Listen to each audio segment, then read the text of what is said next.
Indian government recently submitted the existing information about terror infrastructure in Pakistan post Operation Sindoor to FATF.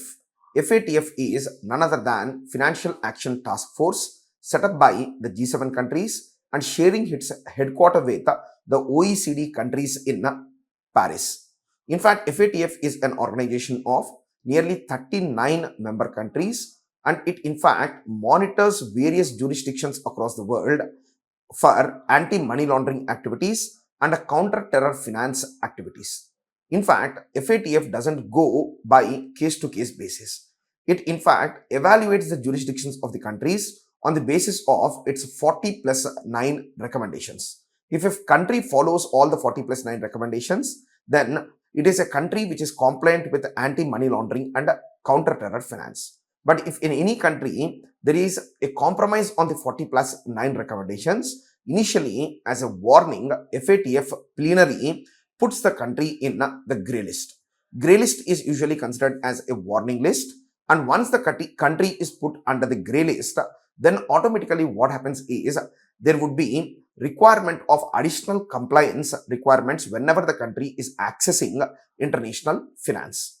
And at the same time, if a country continues for a long period of time in grey list without following the action plan given by FATF, then the countries would be moved to a list which is called as blacklist.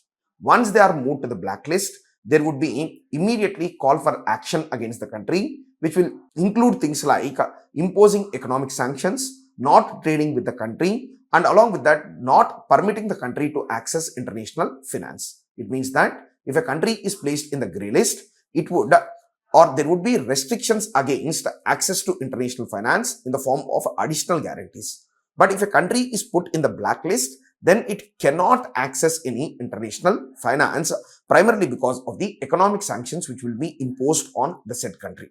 Right now, there are only 3 countries in the world which come under blacklist, which are also called as non-cooperative countries or high-risk jurisdictions. These are Myanmar, Iran, and along with that Democratic Republic of Korea, that is North Korea.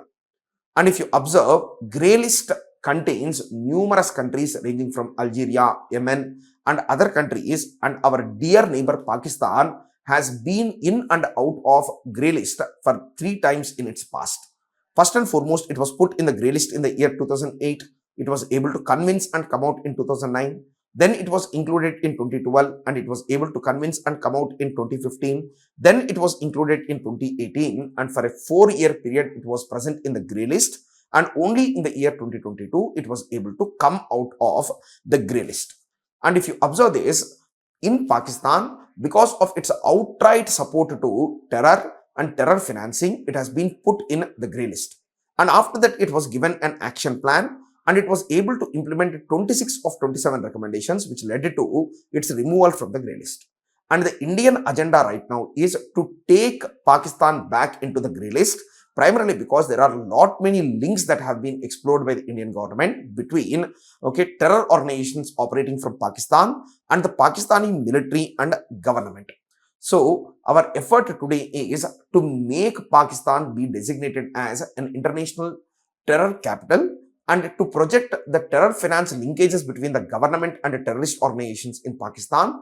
And in this effort itself, we are submitting the list to FATF of all the links that we have evaluated so that Pakistan can be sent back to the grey list.